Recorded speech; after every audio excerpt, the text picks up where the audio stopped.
ESPN Dan Rayfield reports that Jessie Vargas is most likely going to be the next opponent for Keith one-time Thurman. Stay tuned. Am I my brother's keeper? Yes, I am. Am I my brother's keeper? Yes, I am. Am I my brother's keeper? Yes, I am. Nino Brown Boxing, and I'm back in the building. Shout out to the LDBC. Don't forget to hit that like button and subscribe. So ESPN Dan Rayfield, you know, he wrote an article talking about Jessie Vargas is most likely going to be Keith Thurman's next opponent. Nothing is finalized at the moment, but that's what everything's looking, you know, that's what it's looking like. So now with this news, it's most likely going to end up being true. I feel like this fight is going to come to fruition. They were looking at what, April 2018, and my thoughts on it is it a good tune-up fight?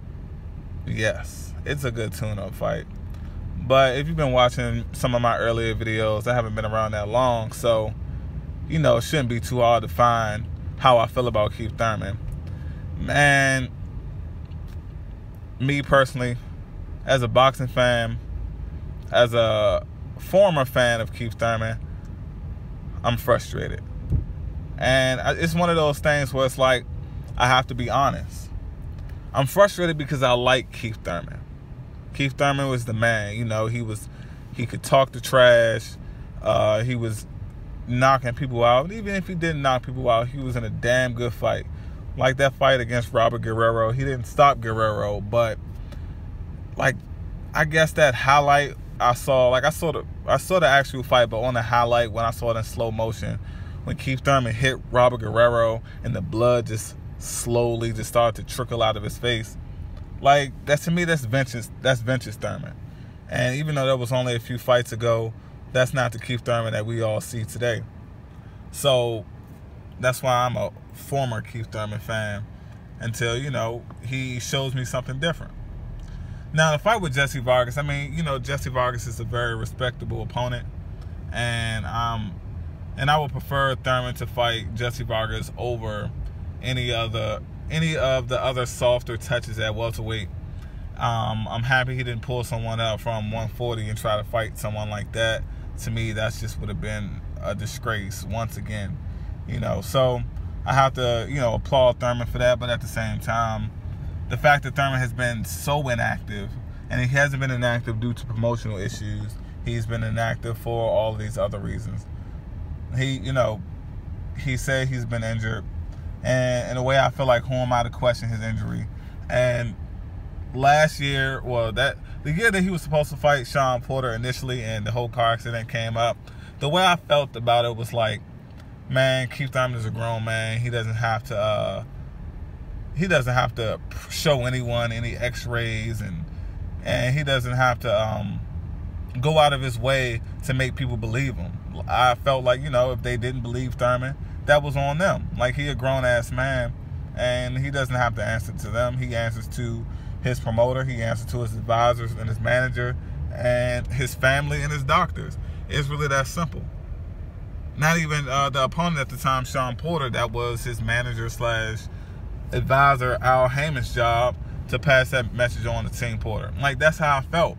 You know, and I took that stance because me personally as a man, I'm the type of person, like, who are you that I need to answer to you?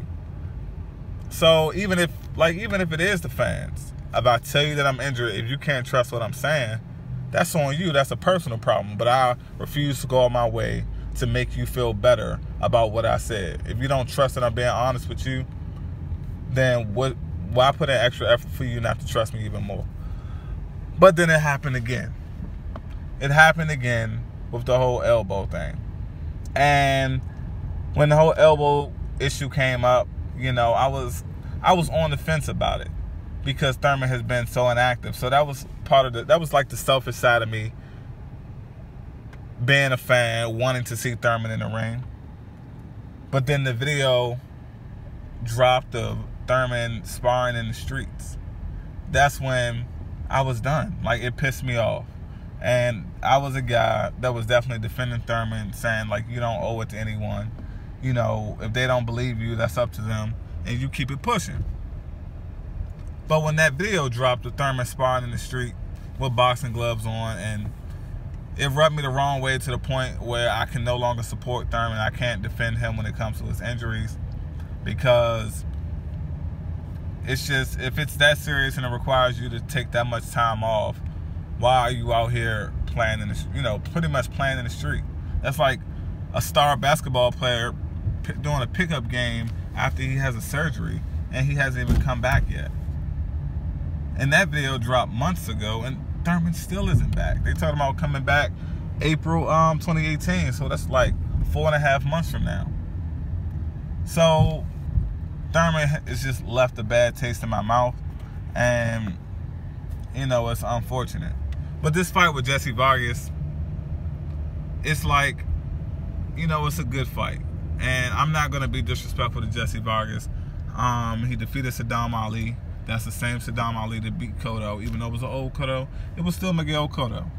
Jessie Vargas got in the ring with Manny Pacquiao. He fought a decent fight. He didn't get stopped. And even though Manny Pacquiao hasn't stopped anyone in a long time, Jessie Vargas been on like the smaller side and the smaller stature of a lot of the opponents that Manny Pacquiao had faced in recent memory. I had to take my hat off, even though it's like, oh, I have to commend this guy because he didn't get stopped. I mean, yes, it's Manny Pacquiao. He's a legend. So, Jessie Vargas is coming off a win. He had a tune-up fight because he was inactive as well. His last fight was a 10-round fight just, a week or so ago.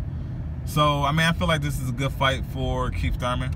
But my only thing is, let's say, if Keith Thurman was to beat Jessie Vargas, because I'm not going to assume that he's going to just dog walk this guy. But if he is to beat Jessie Vargas, what's next? Like, how long does it take Thurman to get back in the ring? To me, I think 3.5 months. We should be, within 3 months, we should know of his next fight date, and that training camp should be started. Like, he said previously that he only wants to fight twice in 2018. I'm like, man, you're going to fight Vargas, and then you're going to give Sean Porter a rematch? Even though it's no guarantee that he'll beat Sean Porter, but I feel like the second fight against Porter will be a lot easier. And it's just, and I think Thurman has the ability to handle Porter small in style. Like, he showed that in the first fight.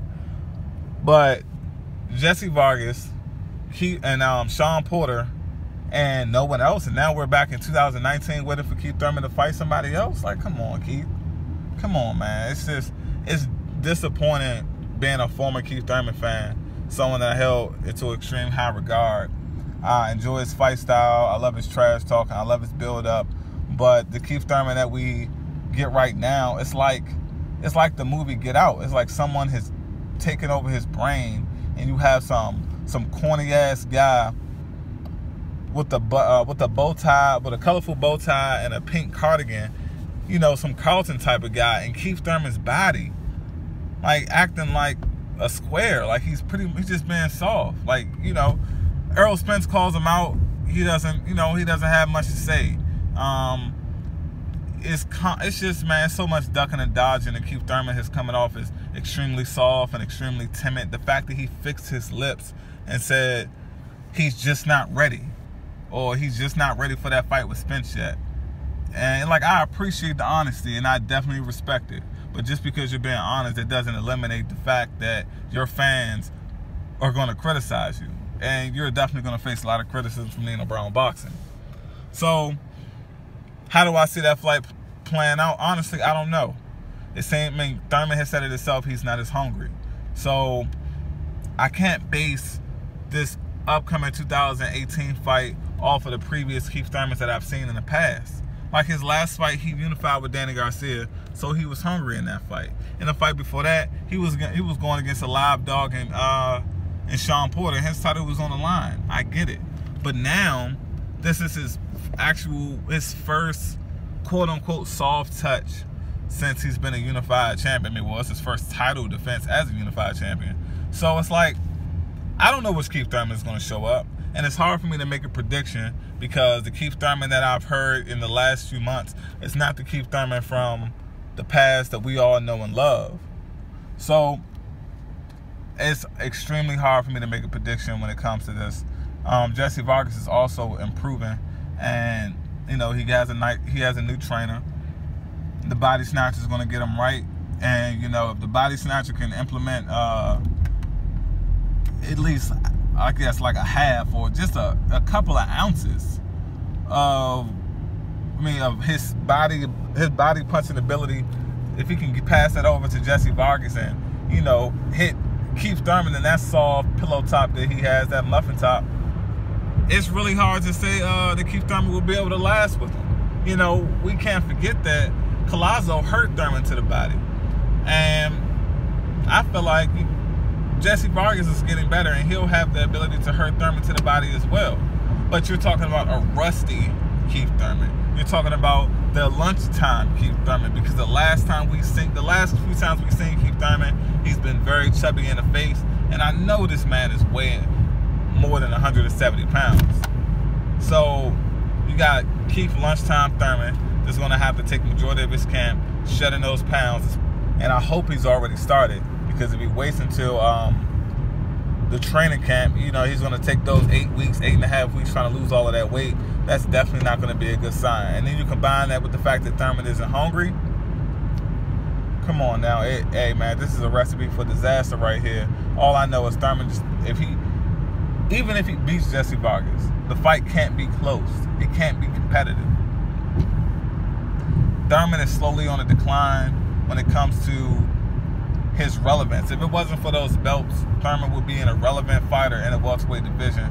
But the fact that he holds those 2 titles, you know, he's relevant because people want to go after him. But like a lot of people have noticed, I've noticed, Thurman fan support has drastically dropped, you know, due to his most recent behavior. And Thurman need to get it together, man. But this is Nino Brown Boxing. Shout out to the LDBC. Don't forget to hit that like button and subscribe.